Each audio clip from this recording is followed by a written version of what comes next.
Hello students, my name is Bharat Goswami. I am an associate professor in Maharishi Arvind Institute of Pharmacy in Pharmacognosy department. So today I am going to teach you our unit 5th, that is primary metabolites. And before starting, we'll discuss few basics. हम लोग कुछ basics के ऊपर बात करेंगे. So सबसे पहले हम लोग जानेंगे what are the metabolites. Metabolites होते क्या हैं? देखिए मेटाबोलाइट्स होते हैं end product of metabolism, by product of metabolism. And what is the metabolism? तो मेटाबॉलिज्म की अगर हम लोग बात करें तो metabolism is series of chemical reaction that takes place in living cells. Metabolites are two types mainly, primary and secondary. तो इन दोनों में डिफरेंस क्या है प्राइमरी मेटाबोलाइट्स में और सेकेंडरी मेटाबोलाइट्स में? Let's take a look. देखिए प्राइमरी मेटाबोलाइट्स ये प्लांट के अंदर प्रमोट करते हैं ग्रोथ, ये रिप्रोडक्शन प्रमोट करते हैं, ये डेवलपमेंट प्रमोट करते हैं, प्लांट के लिए हेल्पफुल होते हैं.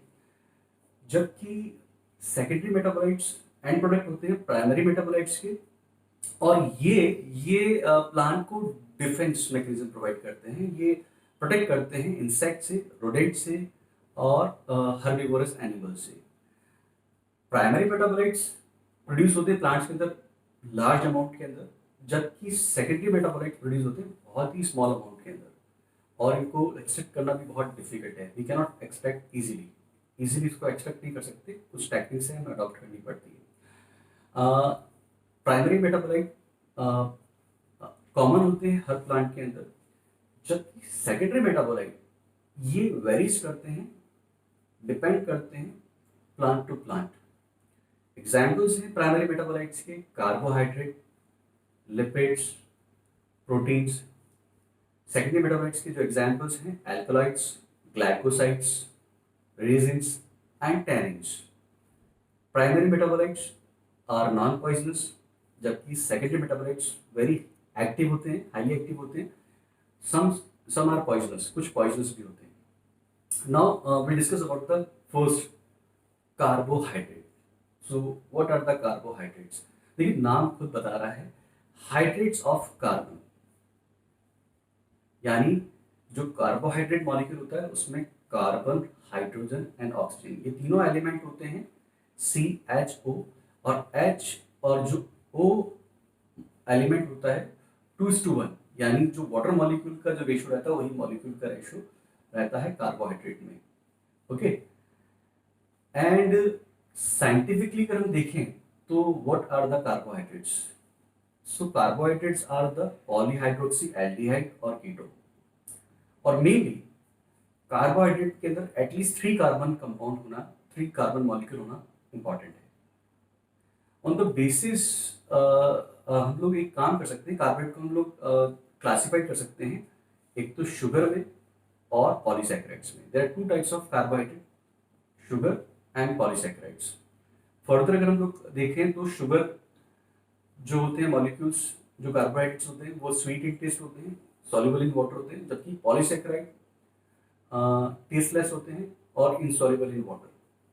फर्दर अगर हम लोग शुगर को अगर हम क्लासिफाई करें तो हम लोग क्लासिफाई कर सकते हैं मोनोसैकेराइड्स में, डाइसैकेराइड्स में एंड ओलिगोसैकेराइड्स में. तो first will discuss about the monosaccharides. तो मोनोसैकेराइड्स होता है सिंपल फॉर्म होता है कार्बोहाइड्रेट का. ओके. और लो मॉलिक्यूलर वेट कंपाउंड होते हैं, लो मॉलिक्यूलर मास होता है इसका. We can not hydrolyse it further, इसको हम हाइड्रोलाइज नहीं कर सकते. सबसे स्मॉल यूनिट है ये कार्बोहाइड्रेट की. स्वीट टेस्ट होता है, सॉल्युबल इन वाटर होता है. On the basis of functional group aldehyde है तो हम इसको बोलते हैं एल्डोसिस, और कीटोन ग्रुप है तो हम इसको बोलते हैं ketosis. According to carbon number हम इसको फर्दर इसको डिफरेंशिएट कर सकते हैं मोनोसैकेराइड्स को.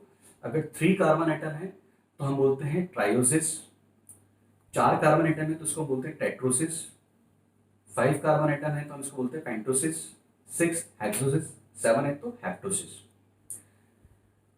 मोनोसैकेराइड्स का बायोसिंथेसिस हम लोग कर सकते हैं डाइसैकेराइड से, ट्राइसैकेराइड से एंड ओलिगोसैकेराइड से. डाइसैकेराइड में देखिए अगर आप सुक्रोज की बात करें, these are the form of disaccharide. Sucrose को अगर हम हाइड्रोलाइज करते हैं तो we get 2 molecule of monosaccharide, 1 molecule of glucose and 1 molecule of fructose. Molecules को अगर हम हाइब्रिडाइज करते हैं तो we get 2 molecule of glucose.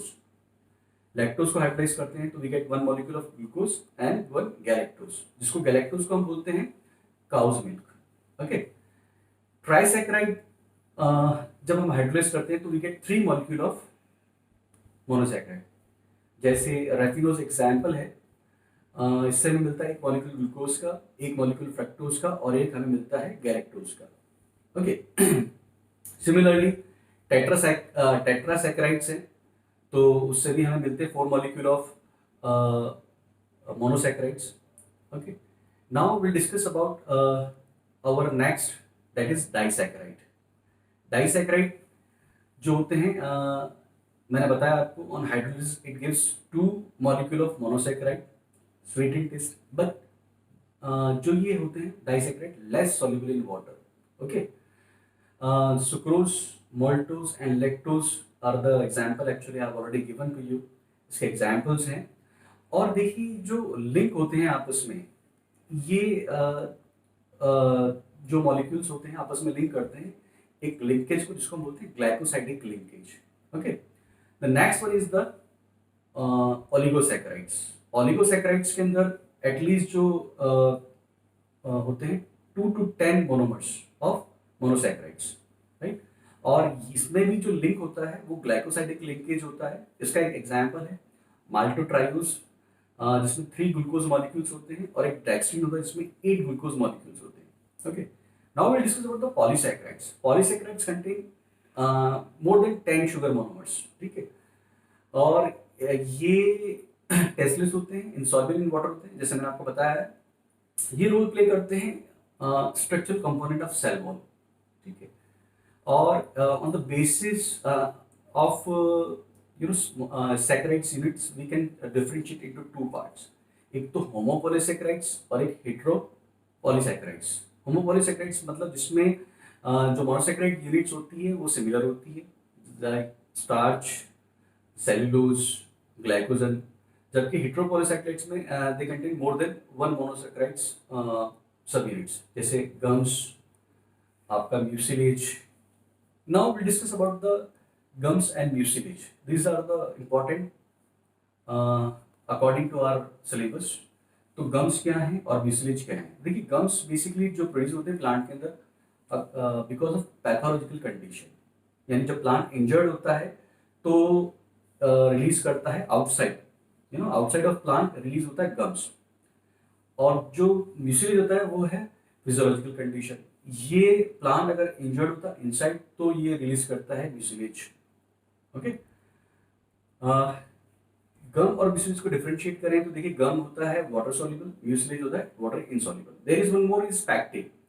Pectin जिसको हम बोलते हैं कॉम्प्लेक्स पॉलीसैकेराइड, और ये हमें मिलता है आपके जो सिट्रस फ्रूट होते हैं उसके रेड से, जो छाल होती है ऊपर की, उसका इनर जो पोर्शन होता है उसमें हमें मिलता है ये pectin. Okay, now in our carbohydrate,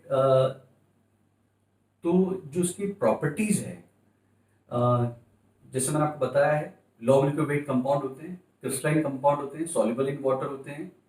इसके एग्जाम्पल हैं जैसे आपका ग्लूकोज, फ्रक्टोज, एराबिनोज। वैसे ही हाई मोलिक्यूलर कंपाउंड होते हैं जिसमें एमोर्फस जो होते हैं एमोर्फस, टेस्टलेस। इसमें एग्जाम्पल हैं स्टार्च, गम, पैक्टिन और इन्युलिन। इसका ये फंक्शन होता है इंस्टेंट एनर्जी प्रोवाइड करता है। जो आपको डाइटरी सोर्स ऑफ एनर्जी है ये कार्बोहाइड्रेट के थ्रू मिलता है, एटलीस्ट 4 कैलोरी पर gram you can get from carbohydrate. और ये एक्ट करते हैं for biosynthesis of so many products, जैसे आपका amino acids, fats as a precursor use करते हैं, एज ए एक्ट करते हैं। ओके, इसके अलावा स्टोरेज एनर्जी स्टोर करते हैं in the form of glycogen in the body, और इसका यूज होता है कार्बोहाइड्रेट का इन पेपर इंडस्ट्री, टेक्सटाइल इंडस्ट्री, इन अल्कोहल इंडस्ट्री। प्लांट में अगर कहें तो थ्रू फोटोसिंथेसिस कार्बोहाइड्रेट का प्रोडक्शन होता है।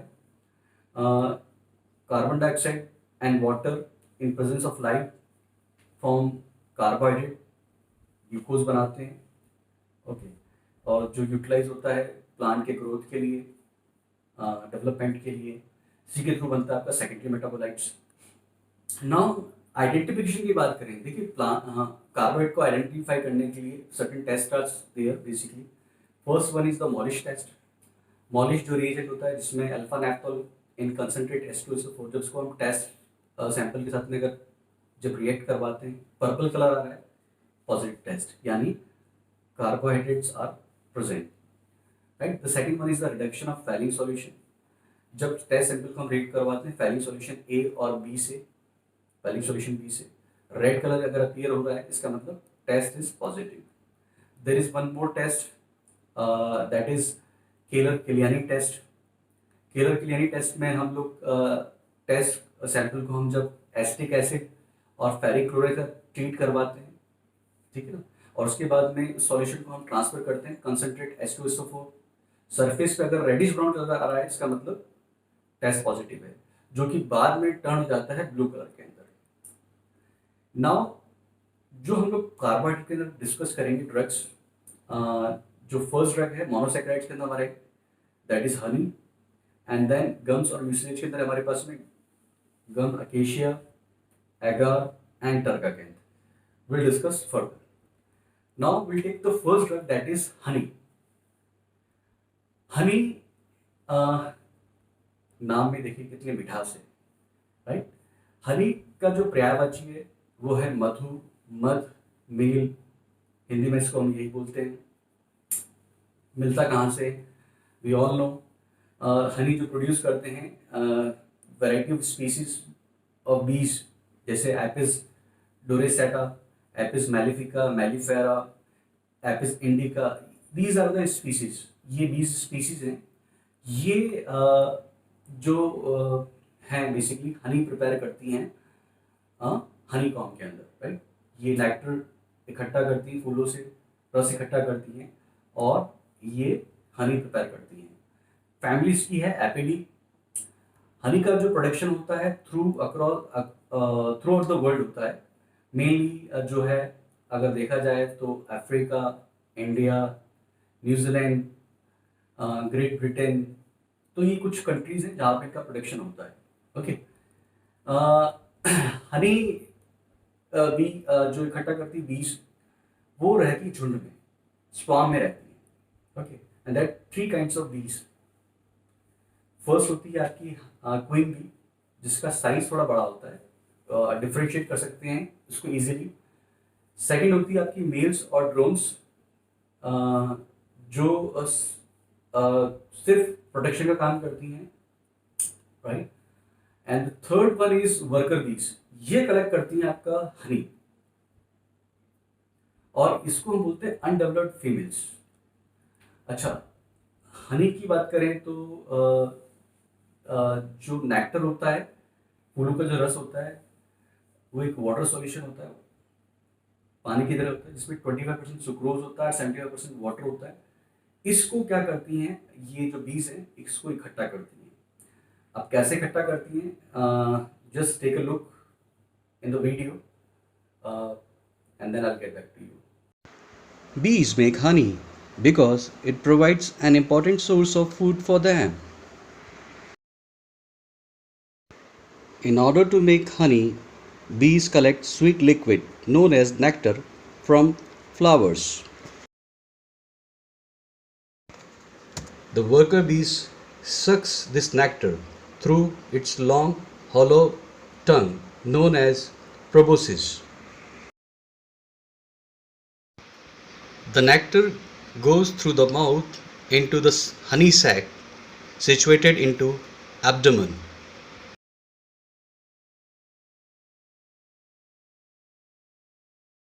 In honey sac, certain invertase enzymes are present which convert nectar sugar into invert sugar known as glucose and fructose.